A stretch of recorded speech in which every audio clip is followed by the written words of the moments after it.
प्यार से मांगता, एक दरवाज़ा बंद हो जाता दूसरी गली में, दूसरी नहीं तो तीसरी गली में, चुपचाप सर झुकाए चला जाता। उसे देखते एक छोकरे ने बोला, देख देख ये वही है ना। अरे हाँ हाँ, उस लड़की का बाप।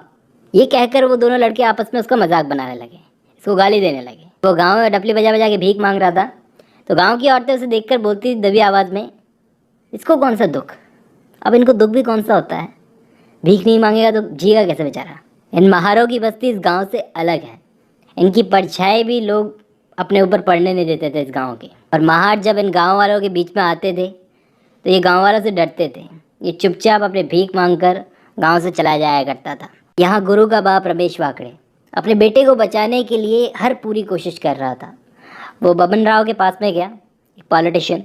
बबन राव शेरगू पे बोला, देखो दलितों को मंत्रिमंडल में शामिल किया जा सकता है, लेकिन चीफ मिनिस्टर बनाना, आप समझ रहे हैं ना, सबसे ज़्यादा विधायक अब हमारी जात के हैं, देख लो आप भी। ये सारी बातें करने के बाद शेरगुप्पे ने फ़ोन लगाया और पता नहीं किसको फ़ोन लगाया, उसे कहा कि बच्चे जवान हैं, अभी कहाँ ज़िंदगी देखिए, संभाल लो, घर आओ कभी खाना खाने के लिए, ठीक है करके। अब ये शेरगुप्पे बोलता है इसको, वाकड़े को, लीजिए वाकड़े साहब, अब अदालत में तो ये केस टिकने नहीं वाला, कोई सवाल ही नहीं है, क्योंकि कोई आई विटनेस ही नहीं है जी। तो इस पर वाकड़े बोला, शेरगुप्पे जी ये काम हमारे लड़कों का है ही नहीं, हमारे बच्चों का नाम तो गलत लिया जा रहा है, आने भी मत देना, आप इतनी मदद करो बस, सारी ज़िंदगी आपका नौकर बन जाऊंगा। तो इस पर शेरगुप्पे बोला, अजी साहब आपका बेटा मतलब मेरा बेटा, लोकसभा चुनाव में बहुत मेहनत की थी बच्चे ने, मैंने देखा है, सब पता है मुझे, ऐसा वैसा कोई काम नहीं करेगा, आप चिंता मत करो, मैं देख लूँगा।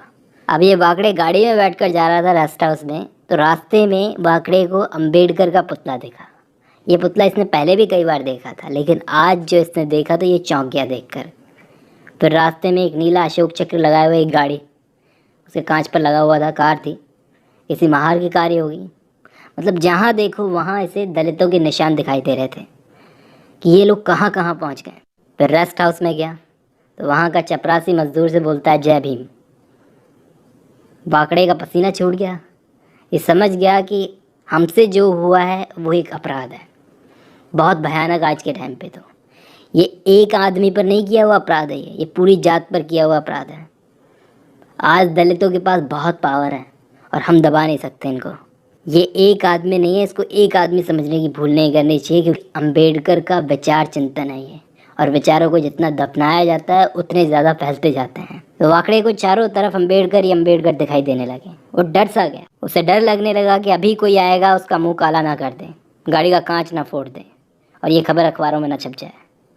फिर ये गया एडवोकेट पुरोहित के पास में। बाहर खड़े इसके ड्राइवर को दो लोगों ने थप्पड़ मारा, चाटा मारा और इसकी गाड़ी पर थूक के चले गए।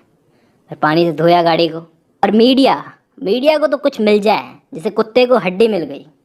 मीडिया बार बार पेड़ पर टंगी हुई किरण कामले की लाश को बार बार घुमा घुमा कर हर बार दिखाई जा रही थी।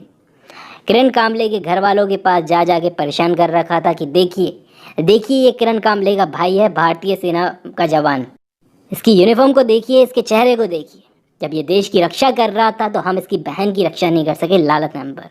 संवाददाता बोलता, मुझे तो बहुत गुस्सा आ रहा है। मीडिया इस मामले को ठंडा नहीं होने देना चाहती थी, क्योंकि बहुत दिनों बाद कोई ऐसा मुद्दा मिला था।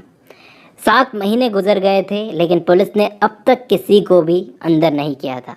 ये पुलिस केस था, चैनलों पर मांग हो रही थी कि पीआई सर देशमुख, जिसके हाथ में ये केस है, उसको हटाओ इस केस से। तो उसका हवलदार अखबार लेकर सर देशमुख के पास आया कि साहब आपके ऊपर आर्टिकल छपा है। अब ये सर देशमुख जो है ये किस टाइप का आदमी है? सालों पहले इसने थाने में सफाई करवाई थी, अपने थाने में कलर वगैरह करवाया था, तो इसने मौका देखकर अम्बेडकर की तस्वीर हटा दी, वहाँ से कबाड़ में फेंक दी, तो उस पर बवाल हो गया।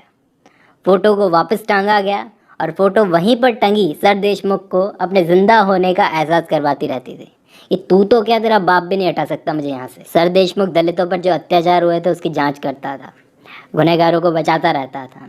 अब अखबार में इसके खिलाफ बड़े बड़े आर्टिकल छपने लगे हैं कि इसका कई सालों से ट्रांसफ़र नहीं हुआ है, क्यों? सर देशमुख की बड़ी बेइज्जती हो गई। यहाँ गांव में बातें हो रही थी।